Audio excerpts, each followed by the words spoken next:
नमस्कार, स्वागत है आपका। शुरुआत करते हैं बड़ी खबर के साथ। अखिलेश यादव लगातार अपने बयानों से यूपी की सियासत में उबाल ला रहे हैं।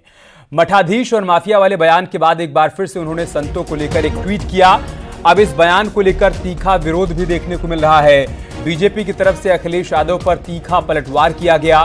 बीजेपी की तरफ से पलटवार करते हुए कहा गया कि अखिलेश यादव ने संत सनातन को आहत करने का ठेका ले रखा है। अखिलेश यादव ने पहले माफिया और मठाधीश की तुलना की थी, कहा था कि दोनों में ज्यादा अंतर नहीं होता है, और अब एक बार फिर से उन्होंने ये ट्वीट किया है, जिसके बाद सियासत गर्म हो गई है। बीजेपी की तरफ से कड़ा विरोध दर्ज कराया गया है। साथ ही साथ बीजेपी ने भी कहा है कि सनातन और संत को आहत करने का ठेका ले रखा है अखिलेश यादव ने।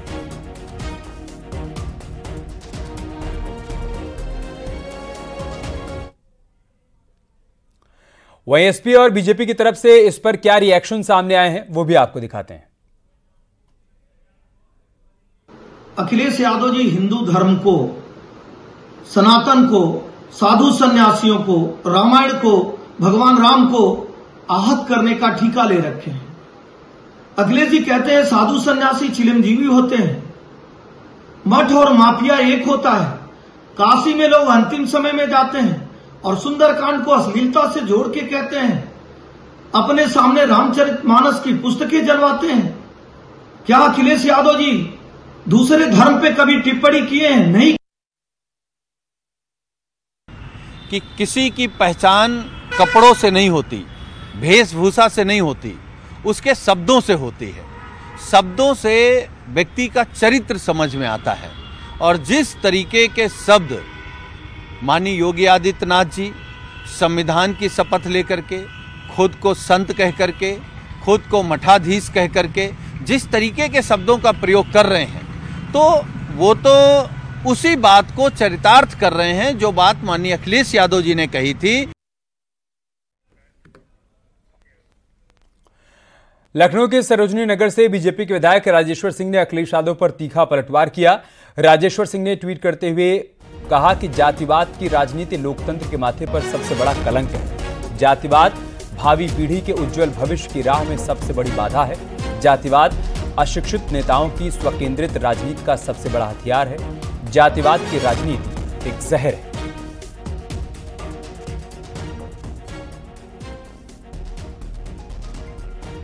अपराध को संरक्षण देने वाले अखिलेश यादव आज अपशब्दों से घबरा रहे हैं, अपशब्दों को लेकर के टिप्पणी कर रहे हैं।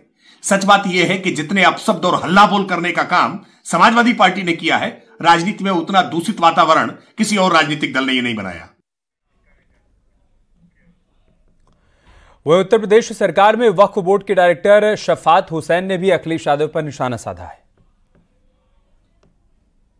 इसलिए करते हैं क्योंकि अखिलेश यादव समाजवादी पार्टी का सीधा सीधा उद्देश्य ये रहता था कि जब चुनाव होते तो बूथ कैप्चरिंग। अब माफिया जमीन के नीचे चले गए तो बूथ कैप्चरिंग वाला कोई बचा नहीं है, इसलिए उसका विरोध करते हैं माफिया। गोरखपुर में सीएम योगी ने एक बार फिर से सनातन पर संदेश दिया। सीएम योगी ने कहा कि हर काम देश और सनातन के नाम होना चाहिए। हीट वेव का मतलब ये नहीं है कि हमेशा रहेगा। साथ ही उन्होंने आरएसएस और वीएचपी की तारीफ करते हुए कहा कि इन दोनों ही संगठनों ने देश को नई दिशा दी है। संत अगर कोई संकल्प कर लें तो वो पूरा होता है। इसी संकल्प की शक्ति है कि 5 सदी के बाद रामलला का मंदिर बनकर तैयार हुआ।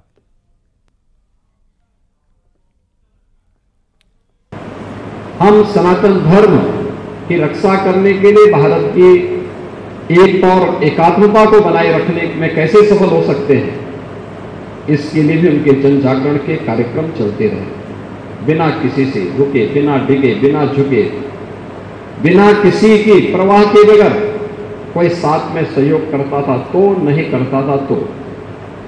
अछूतोद्धार के लिए कार्य करना है, छोटे स्पृश्यता के खिलाफ आवाज उठानी है। कोई अकेले व्यक्ति बड़ी निर्भरता के साथ उस आवाज को उठा सकता हो। महंत दिग्विजय नाथ जी महाराज और महंत अभेद्यनाथ जी महाराज, जो उस समय की सरकारों की परवाह भी नहीं करते थे और जिन्होंने उस समय के समाज की उन रूढ़िगत जो मान्यता थी उसकी भी परवाह नहीं की।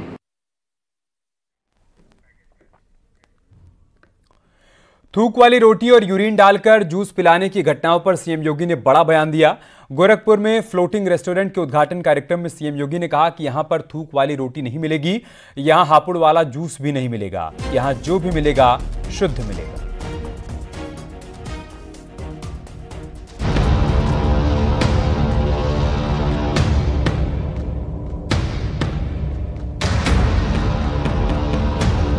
कभी थूक जिहाद तो कभी खाने से खिलवाड़। नाई की दुकान हो या फिर जूस की, हर जगह से ऐसे घिनौने वीडियोस आ रहे हैं। रोटी बनाने में थूक का इस्तेमाल होता दिखता है तो कहीं जूस में पेशाब मिलाकर पिलाया जाता दिखता है। ये भरोसा तोड़ने वाली हरकत न सिर्फ बेहद घिनौनी है बल्कि किसी भी ग्राहक का दुकानदारों से मोह भंग करने के लिए काफी है। अब इस करतूत पर सीएम योगी ने भी निशाना साधा है। और अच्छा है, यहाँ पे जो मिलेगा कम से कम वो हापुड़ वाला जूस तो नहीं मिलेगा ना, या थोक लगा करके वे रोटियां तो नहीं मिलेंगी, या तो शुद्ध मिलेगा जो भी मिलेगा। आपको याद होगा कुछ दिनों पहले ग्रेटर नोएडा के एक होटल का वीडियो वायरल हुआ था जिसमें एक युवक थूक लगाकर रोटियां बना रहा था। चांद नाम के इस युवक का वीडियो वायरल होने के बाद पुलिस ने उसे गिरफ्तार कर लिया था। इससे पहले गाजियाबाद और मेरठ में भी ऐसी घटनाएं सामने आ चुकी हैं। एक और तस्वीर गाजियाबाद के लोनी की है जहां एक जूस की दुकान चलाने वाले आमिर नाम के शख्स पर आरोप है कि वो जूस में यूरिन मिलाकर लोगों को पिलाता था। आरोप है कि कुछ लोगों ने इस दुकान में काम करने वाले एक लड़के को एक केन में पेशाब करते हुए देखा और शोर मचाते हुए ये दावा किया कि वो जूस में पेशाब मिला रहा था, जिसके बाद पुलिस ने आरोपी को गिरफ्तार कर लिया। ये एक खुशी जूस कॉर्नर है जिस पर जो है ये बात प्रकाश में आई है कि ये मानव मूत्र मिलाकर पब्लिक में वितरित करते थे। तो पुलिस द्वारा तत्काल मौके पर पहुंचकर जब उसके सामान की जांच की गई तो उसमें एक केन पाई गई जिसमें 1 लीटर पीला पदार्थ था, जिसको उसके द्वारा खुद स्वीकार किया गया कि वो मानव मूत्र था। और उसके बाद वहाँ से सैंपल वगैरह ले लिए गए हैं और उनको भिजवाया जा रहा है उसके परीक्षण के लिए। आज बीजेपी विधायक नंद किशोर गुर्जर भी उस इलाके में पहुंचे और उन्होंने मुस्लिम जूस विक्रेताओं की दुकानों में जाकर लोगों से पूछताछ की। उन्होंने इलाके में बिना लाइसेंस वाली दुकानों को 2 दिन में बंद करने को कहा। इसके अलावा इलाके में चल रही अवैध मीट की दुकान एवं खाद्य सामग्री की दुकानों को जल्द बंद करने के निर्देश दिए। मैं पहले भी कह चुका हूँ, यहाँ ये सब किसी भी बात को इजाजत नहीं हो सकती कि मांस की दुकान, होटल, ये सब जो फर्जी जो लोग हैं, अवैध जूस की दुकान हो या किसी तरह की हो, आज अधिकारियों को हमने सख्ती के साथ कह दिया है, नहीं कार्रवाई करेंगे तो मुझे निकलना पड़ेगा। तो मैं लोगों के लिए, लोगों ने मुझे बनाया है, इसलिए उनके लिए मैं निकलूंगा और जैसे पहले करता रहा हूं, जो इनके तमाम गंदगी थी, जो गंदगी करते थे लॉनी में, उनको बंद करने का काम किया है, पुनः उस काम को मैं करूंगा। किसी को चिंता करने की आवश्यकता नहीं है। जिहादी साजिश की तस्वीरें हर शहर से आ रही है, पुलिस कार्रवाई भी कर रही है, लेकिन नफरती मानसिकता है कि थम नहीं रही। तभी तो सीएम योगी ने कांवड़ यात्रा के दौरान दुकानों पर नेम प्लेट लगाने की बात कही थी, लेकिन उस नेम प्लेट पर भी विपक्ष ने विवाद खड़ा कर दिया। Bureau report, news 18।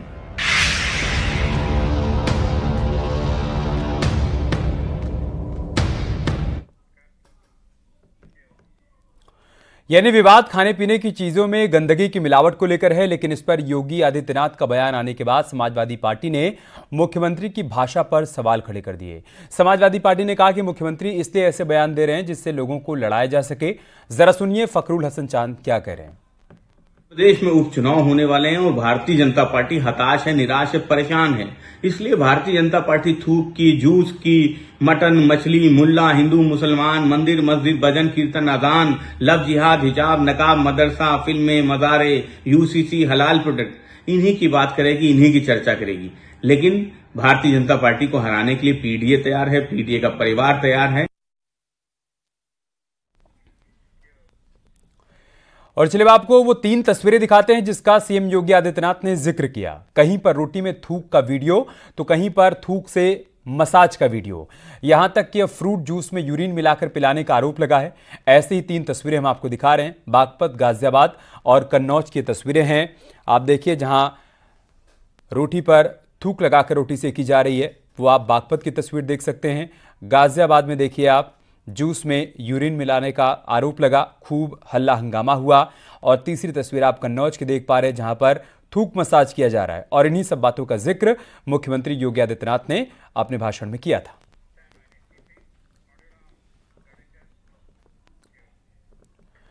और यूपी में एआईएमआईएम के अध्यक्ष शौकत अली के मुलायम सिंह यादव पर दिए गए विवादित बयान पर सियासत तेज हो गई है। कांग्रेस और बीजेपी ने एआईएमआईएम अध्यक्ष शौकत अली के बयान की निंदा की है। सुनिए दोनों नेताओं ने क्या कहा। राजनीति में सबसे जरूरी है शुचिता और भाषाई मर्यादा। दुर्भाग्य यह है कि इस देश में नरेंद्र मोदी जी के आने के बाद दोनों खत्म हो गई है।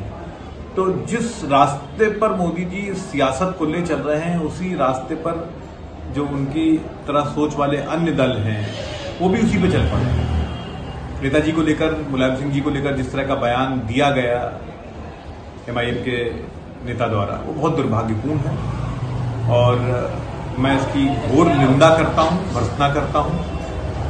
और ये होना चाहिए कि राजनीति में भाषाई मर्यादा और संस्कार बने रहे। एआईएमआईएम नेता के द्वारा समाजवादी पार्टी के सुप्रीमो मुलायम सिंह यादव के खिलाफ की गई अपमानजनक टिप्पणी के बाद भी समाजवादी पार्टी के नेताओं का मुंह सिल लिया जाना निश्चित रूप से बहुत ही गंभीर घटना है। पिछड़े वर्ग के एक नेता का एमआईएम नेता के द्वारा अपमान ये बताता है कि मुस्लिम वोटों के तुष्टीकरण के लिए समाजवादी पार्टी अपने सर्वोच्च नेता के अपमान को भी सहने के लिए तैयार है। और चलिए आपको सुनवाते हैं एआईएमआईएम के प्रदेश अध्यक्ष शौकत अली का मुलायम सिंह यादव पर जो बयान था वो क्या था, और उनके इसी बयान के बाद विवाद खड़ा हो गया। लगातार रिएक्शन सामने आ रहे हैं। मुलायम सिंह यादव पर विवादित टिप्पणी की है शौकत अली ने, जिसके बाद कांग्रेस पार्टी का रिएक्शन भी हमने आपको दिखाया और भारतीय जनता पार्टी ने भी कहा कि ऐसे बयान नहीं देने चाहिए। सुनिए क्या कहा शौकत अली ने। मुलायम सिंह यादव ने अपनी पार्टी का बढ़ाई और उन्होंने तो अपना सिंबल पसंद किया जिसको साइकिल है। क्यों जानते हैं? मुलायम सिंह यादव ने पहली मर्तबा जुए में साइकिल जीता था। मुलायम सिंह ने पहली मर्तबा जुए में जो बैठ करके जुआ खेलते हैं उसमें उन्होंने साइकिल जीता था। तो इसलिए उन्होंने अपनी पार्टी का नाम जो सिंबल साइकिल पसंद किया था। इलेक्शन कमीशन से माना था। ये मैं हवा में बात नहीं कर रहा हूं, ये एकदम सच्ची बात है और मैंने पढ़ करके ये बात कही।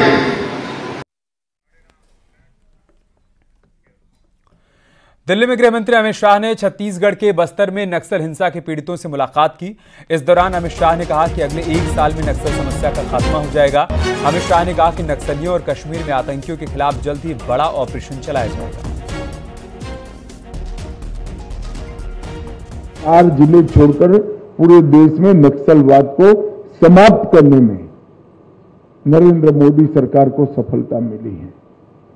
और मैं आपके प्रदेश में कहकर आया हूं 31/3/2026 के दिन को नक्सलवाद को इस देश से आखिरी सलाम करने का समय सुनिश्चित कर दिया गया है। मैं विश्वास दिलाता हूं।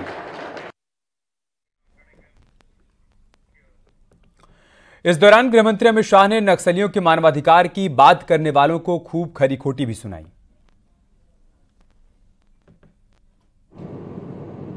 अपने जीवन में खड़ा होने का प्रयास कर रहे हैं और जो आपके जीवन में दुख और दर्द आया है वो किसी और के जीवन में ना आए, इसलिए आप सब लोग प्रयास कर रहे हैं।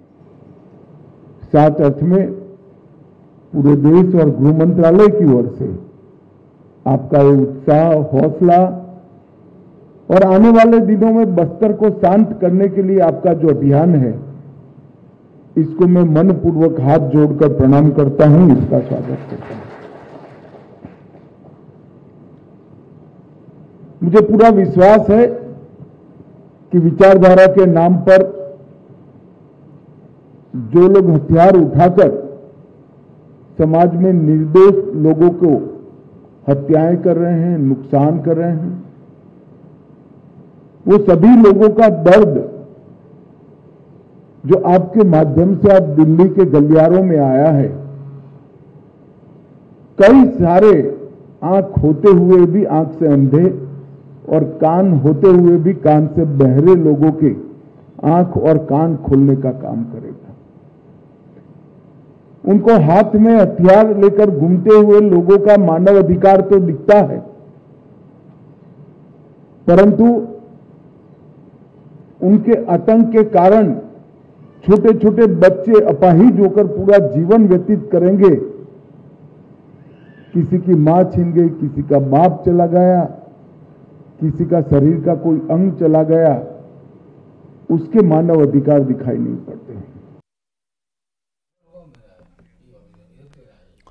खबर भदोही से है। नाबालिग नौकरानी को आत्महत्या के लिए उकसाने के मामले में आरोपी समाजवादी पार्टी के विधायक जाहिद बेग और उसके बेटे की जेल बदल गई है। जाहिद बेग को नैनी जेल शिफ्ट किया गया है, जबकि उसके बेटे को वाराणसी जेल भेजा गया है। भदोही की जेलर का यह कहना है कि प्रशासनिक कारणों से दोनों की जेल बदली गई है। कल ही जाहिद बेग ने कोर्ट में सरेंडर किया था, जबकि बुधवार को इस केस में पुलिस ने जाहिद बेग के बेटे को गिरफ्तार किया।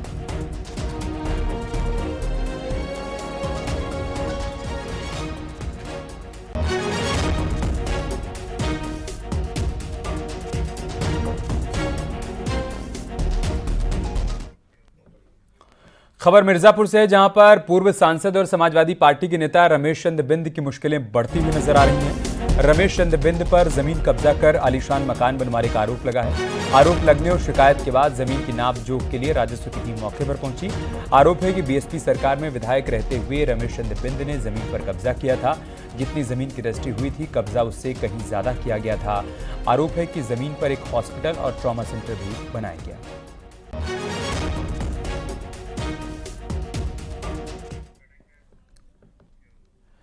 एक बड़ी खबर देहरादून से आ रही है, जहां पर सरकारी संपत्ति क्षति वसूली बिल को गवर्नर ने मंजूरी दे दी है।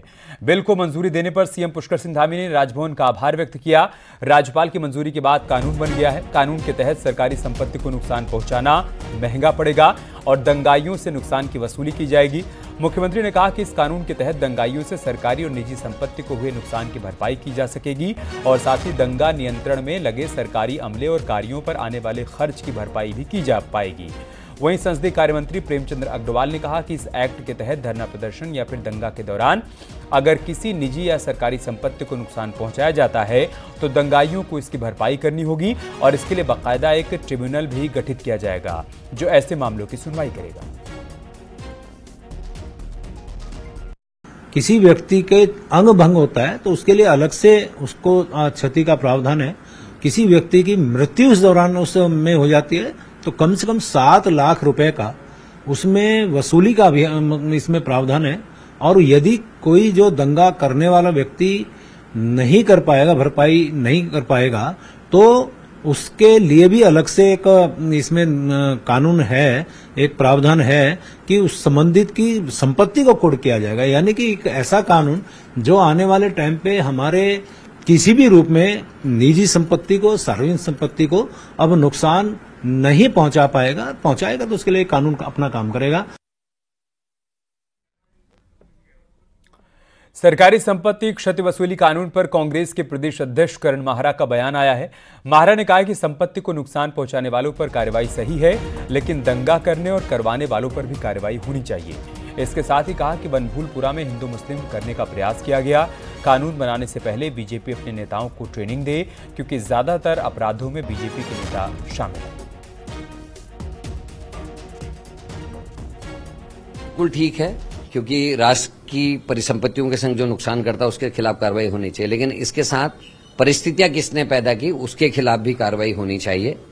बनभूलपुरा का जिक्र मैं करते हुए कुछ लोगों को देख रहा था, उसमें इतना ही कहना चाहता हूं कि हालात क्यों पैदा हुए। 1943 के, 1945 के, 1947 के पट्टों को मानने से जब सरकार ने मना किया और एक हिंदू मुसलमान नैरेटिव सेट करने की कोशिश की प्रशासन और पुलिस ने और सरकार ने, तब ये दंगे होने की नौबत वहां आई।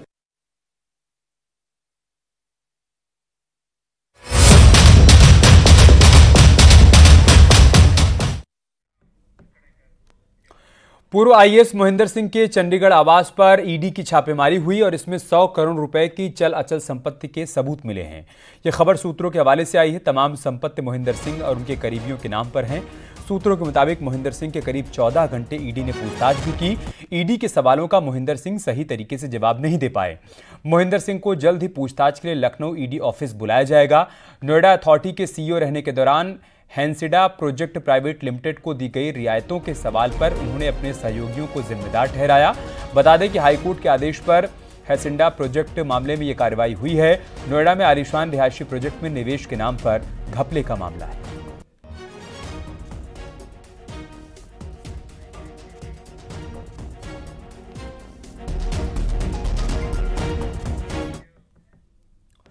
और इसी बीच भदोही से एक बड़ी खबर आ रही है। जाहिद बेग पर एक और एफआईआर दर्ज की गई है। समाजवादी पार्टी के विधायक के खिलाफ एक और एफआईआर दर्ज हुई है। दरोगा से मारपीट के आरोप में एफआईआर दर्ज हुई है।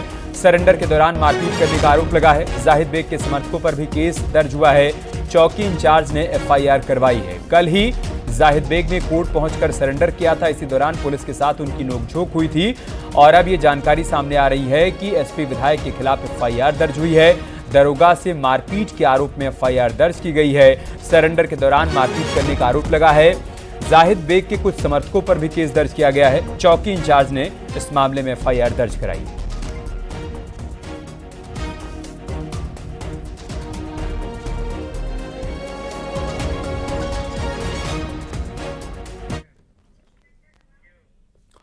तिरुपति मंदिर प्रसाद में मांस और फिश ऑयल के सैंपल मिलने के बाद सियासत जारी है। बीजेपी के राष्ट्रीय महामंत्री दुष्यंत गौतम ने इस घटना को दुर्भाग्यपूर्ण बताया।